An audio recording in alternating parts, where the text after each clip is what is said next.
Hello, hi, welcome back to my YouTube channel.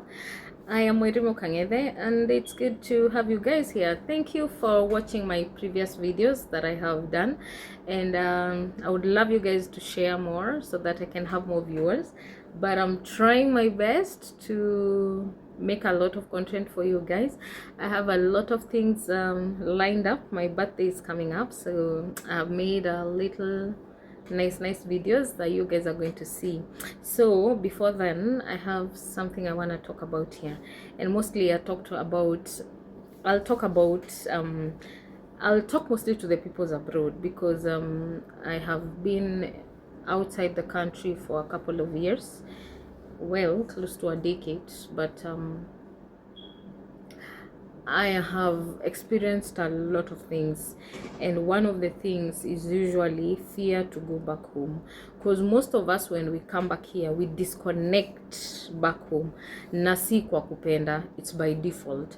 You find yourself that you're here and now you don't know how to start over again back home, because the moment you start living here, all your life is here. You have families back at home, you connect well with them back at home, but you yourself, mimi kama mimi, when I go back home, I don't know where to start and where to end and where to have those roots again. So me, I usually tell people my experience, mine: if your life is doing well back home, don't leave, because that is something we struggle a lot. Sisi hapa, ukirudi home utaanza wapi? Unaweza kuko na hiyo do, but where do you start? And that's why you find most of the people go back home, mostly the ones in the Middle East, and after some time anarudi, kwa sababu there's nothing else, they don't know it any better to be back home ama kukua home na kutulia. Na ujua watu wana survive Kenya. There are some people who do not even have savings like maybe most of us have, but wanaishi hand to mouth, but they live a far much life better. Mi hata mimi saa zingine nakagivi kwa internet, unaulizana aje na marafiki zangu, watu wanatoa pesa Kenya. People are building left right center, they are buying cars left right center, na si ati wako na majob mzuri, but wamegrasp, wanajua vile wana live huko home. But sisi tukiwa huku hatujui, unaona. Na hiyo ndio kitu moja inafanyanga unapata watu wana overstay huku miaka mingi na mingi, si ati hata ana hiyo capital. Saa zingine unaweza watch something here and you see someone started their job with 5k ukiwa huku 5k is nothing, and you're like, what? 5k mtu, someone started with their job or what they're doing with 5,000 bob, 5 peke. Like, so life it can be, but you fear that what if. We usually have a lot of what ifs. What if. But I want to tell you guys a story or an experience I had in 2020, and I know that it is possible. I know I'm here right now and I'm speaking when I'm in this side where most of us have a lot of fear, but I know on the other side it can be possible. Say there's a lot of things with this government, but it is possible only if you do not choose. So in 2019 December, I went home. In 2019, yes, 2019, I went home for a vacation, and I took a very long one because I took 120 days. My mom had just gotten sick in 2017, 2018, and now 2019 is when it was hitting us now, what she's going through and what's happening and the kind of sickness she's going through. And I was feeling I really needed to have some time at home to be able to spend some time with my mom. So I took a longer vacation. I took 120 days, which was 4 months. Yes, 4 months. So I was caught up by the lockdown back home, because I was supposed to come back in April the 20th of 2020, and the lockdown was in March 31, yeah, I think, in 2020. So nikafungiwa back home and I was locked up. And when you go for vacation, you usually spend a lot, because you're coming back. You plan yourself until you're coming back huku, you're coming back to work. So you do everything, because you're going to be gone for a long time and you don't know when you're going to come back again. So now lockdown ime happen na Wairimu nimebaki kama nimesota. So I didn't know what to do. We stayed 1 month, 2 months, 3 months. 3 months is when I realized,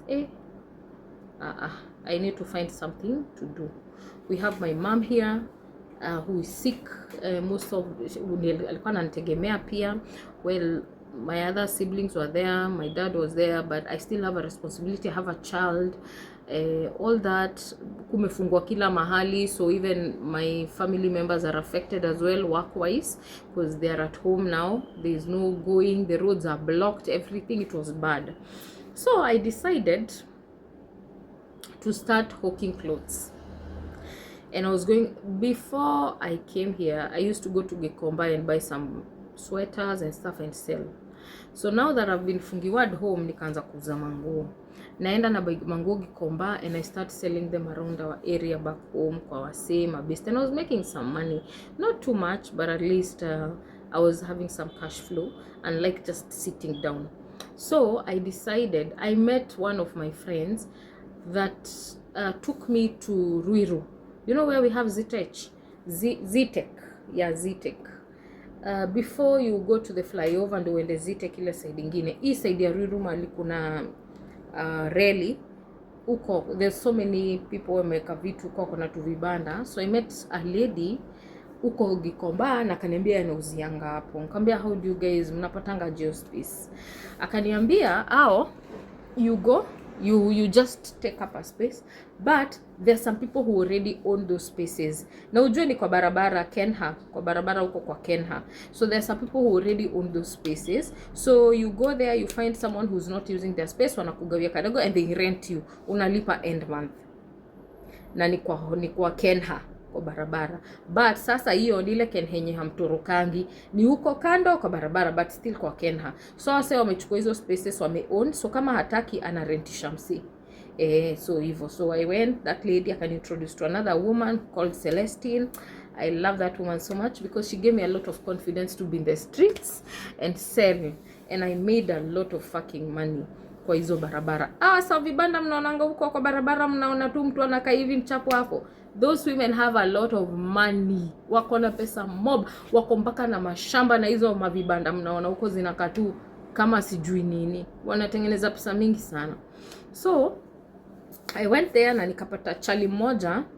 Chali alikuanga na hiyo space but haikuwa na msee, so akanirentisha. Tukanegotiate vile atanrentisha na kanrentisha space 1500. I didn't even know vile ndakuwa nilipio 1500.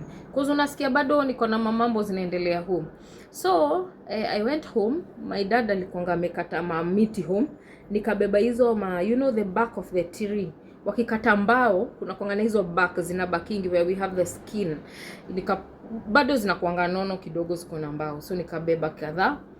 Nikaita mtu wa nduthi akanibebea, nikapeleka huo chali mwenye alinuzia hapo akanichorea vile nitajenga kakibanda Kenya ndakuwa natoa ka mobile, nakatoa asubuhi nakatoa usiku nakarudisha jioni. Akaniosha mpaka mali wanaekanga vitu kwa store kwenye nitakuwa naenda kuweka hizo vitu zangu kwa store nini hizo vitu zote. So na huo chali kanibata tanijengea na tanijengea na so mbao nilikuwa nazo. So ilikuwa tu sasa nijengewe, nikajengewa, nikaonyeshwa mali nitaenda kupeleka, mbali nakuwa na store nini. Nikaenda Gikoshi kakam nikaanza kuuza manguo. Every time nikaenda Gikomba nikirudi, I realize I need to do something kwa hii stand. Cause imesimama, how do I hang my clothes? The first time nilikam hang kwa hizo tumbao, jwali nitengenezea tumbao. If I don't know if I have some pictures, I'll check. Nieke hapo. Tumbao tuko hivi, so nilikuwa na hang to hangers hapo ndani. Hangers nilitoa home. Nakuja ninazihang hivyo, ikaenda hivyo, nikaenda nikibai Gikomba hanga 10 ni so. Alafu pia nikaenda nikijua nikaanza kubai tumsumari na gongelea na hanga kwa tumsumari. Nikaenda nikijua nikabai dummies zile za kuvalisha, nikabai tule tu kuna kwa tu tunyororo tumeteremka hivi, so naikatoa tunyororo hivi. Nikaenda nikijua mpaka nikaanza nika set up a whole biz. Nilikuwa na stock kubwa. Naenda Gikomba na buy sweater moja 10 bob. So watu hiyo Ziti wanapenda tu crop top. Ndio tulikuwa tumetokea tule tunekanga hapo hivi tu elastic na huku tumekatakatwa hivi tu designs. Naenda huko kwa mama nikaanza kuona mabeste Gikosh. Wanaenda nikipata hizi masweta poa, ni poa, maybe sweater mzuri, iko tu sawa but iko damaged kiasi hezi uzwa. Ananitolea hizo ma stickers. Unajua kuna zile ziko na tu stickers zinaweza removable, natoa. Naenda nazo tuko Gikomba. Kama nimebuy sweater 20 bob, nimechagua kamera maybe 20 ama 30. naenda natengenezewa uto tumadoido, kukatiwa, kuwekewa elastic, nini hizo vitu zote natengenezewa. By the time hiyo nguo inaisha imenicharge maybe maximum tuseme 40 bob, sawa. Alafu niende nayo pale kwa soko niuze hiyo top so 3 ama niuze hiyo top so 2, wakibageni sana wanchwani, bado nimemake so. Cause kama nilikuwa nimetengenezesha hiyo sweta kuinunua na kuundisha iweze kuuzika at 40 bob, nimekuja nimeuza 50, bado it's 100% profit. Nilikuwa na do pesa mingi. And then nikaenda hivyo jioni nikapata na mama fulani huko kwetu home, neighbor anauzanga ndoma. Akani encourage, nikaanza kubeba mandizi kutoka home kwetu home kabisa. Ni mandizi ni mingi, nikabeba na kuja nazo. Unajua kileta Ruiru niko kwa Nairobi, mandizi huko kwetu unauziwa bunch mzima so hivi kikubwa. Kwetu unaichukua tu bure kwa shamba. Ukikuja huku Nairobi unauza 320. By the time umeuza batch ka sijui mandizi kama 7 ama 8 ushatengeneza, so usharudisha pesa hiyo ndizi. Pesa ilikuwa mingi. Do you know, even when my company was calling me to come back now in 2021 January, I was thinking twice if to come or not. So the whole point of this story kuwapatia, it's possible back home. The only thing ni tumekuwa so comfortable na ile life ya huku. Tuna feel tu yani ni kama tushazo hiyo cash flow ya kila mwezi. Yani hata ukienda tu kae chini tu hivi bado hiyo do itaingia. Bora umeshow up at work, itakam. Kama hizo kwenye tulikuwa na mabumbumu huku za hii inaitwa Epic Fury. Bado watu tulikaa chini 1 whole month na bado tulilipwa. So hiyo starehe ndio tumezoea sana, but pia na feel we are losing the connection of our families back home, our kids, everything.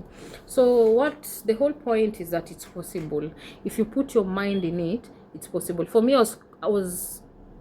I was pushed by circumstances to be able to start that. Na bado ile time nilisikia opportunity ya kurudi huku, nilirudi huku. Well, sahi as of now wasa walishafukuzwa hapo, but hata kama ningekuwa Kenya singekosa where else za kwenda kutafuta pesa. Huwezi kuama as long as you put your mind into it na uamue inaweza. It is possible. Imagine inaweza be possible. So I just wanted to talk to you guys about that na niwapatie my own share of story. Niko hapa sahi, yes, but kila siku nafikiria vile naweza rudi, because I have an experience of inaweza. I did. Lakini pia haitaki mtu mvivu, lazima ujitume. It was not easy even for me to be able to make that. Ni early mornings, unamka saa 10 unaenda Gikomba, unajituma, unachoka. Lazima ukwe ready uchoka ndio uende make it back home, otherwise itakuwa ngumu. So for more and a lot of stories to follow, please follow, like, subscribe. Nyi wenye mnawatch hapa hivi bila kusubscribe na waona, please msubscribe, mfollow, and please mwatch hizi video zangu ndo niweze kupata viewers wengi. Na see you on the next one. Kwaherini, baraka.